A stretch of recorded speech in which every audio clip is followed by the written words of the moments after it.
Today you're going to learn how to do embroidery, and embroidery is the art of taking yarn or thread and using it to make some kind of a picture or design on a piece of cloth.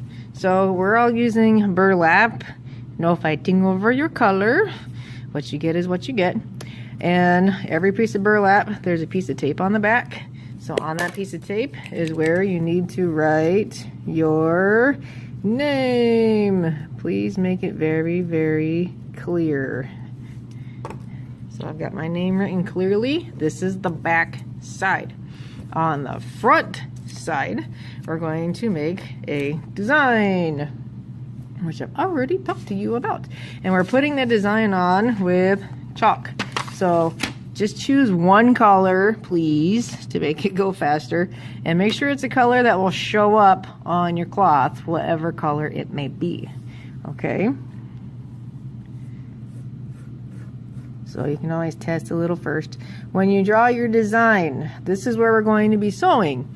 You cannot get it super close to the edge of your burlap, because if you do and we sew over there, all these little pieces are going to shred. They will fall apart. So try to leave some space between your design and the top of the burlap. I try to use at least a finger's width of space between the sides and my picture.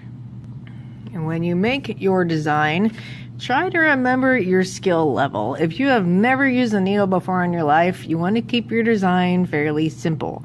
If you're good at sewing, if you've done it before, then you can make your design a little more complicated. So I'm good at sewing, mine is a little more complicated. And you can see I left space between my little figure and the edge of burlap. Next up is yarn and needle threading. So I'll be assisting you with getting some yarn, and you're all going to need a needle, once again not arguing about the color, and our little cheat sheet here. This is our needle threader. It'll make life so much easier. So what you're going to do, take your yarn. On one end you're going to make a circle. Then see how it crosses over right here? I'm going to tuck this underneath and pop it through. It's like a bunny rabbit hopping up out of a hole. Then it should look like a pretzel. And pull. And this little knot should be kind of close to the edge. You don't want it up in the middle. The other end goes in the needle threader. And then you pinch it shut. And take the paper, put it through your needle, and pull. Ta-da!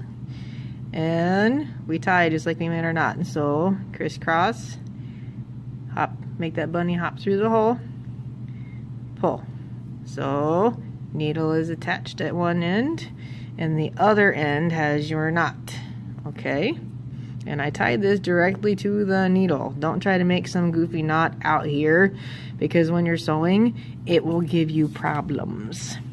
Then on your design, you have to figure out where you want to start.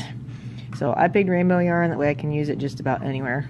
I think I want to start on the outside, and you want to start at the end of a line segment. So this is a line segment. I don't want to start in the middle. That doesn't make any sense. I'm going to start at the end, and I start on the back side, poke the needle up and pull very carefully until the knot hits.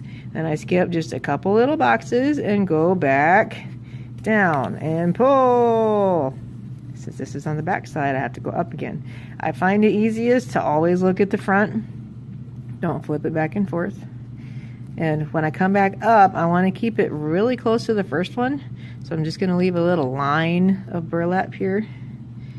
Poke, pull, and repeat. Now let's say you're working and you have an accident. My project's ruined! No, not really. Just follow the trail. Look at your yarn, figure out where it went wrong, which would be here. Poke it through the exact same hole and pull, and it'll come out. You just have to get the rhythm down when you're sewing, okay? So poke up, turn around, go down, pull. And with your stitches, besides being close together, don't make them super huge. Don't think that you're gonna put one through here and stretch it all the way over there and call it one stitch. If you can fit a finger underneath your stitch, it is too large. They're going to look better if they're a little smaller. They'll look a little tighter. So just continue sewing. All right, I've gone across the top, I've gone down on the side. Then I'm at a point where some kids go, oh, what do I do? Because I need this color to end up over here. Well, you hop, skip, and jump on the back side if it's a short jump. So I can take my yarn and just pop up down here where I need to be and pull. Make sure I don't have any knots on the back side. And then continue sewing where you need to be.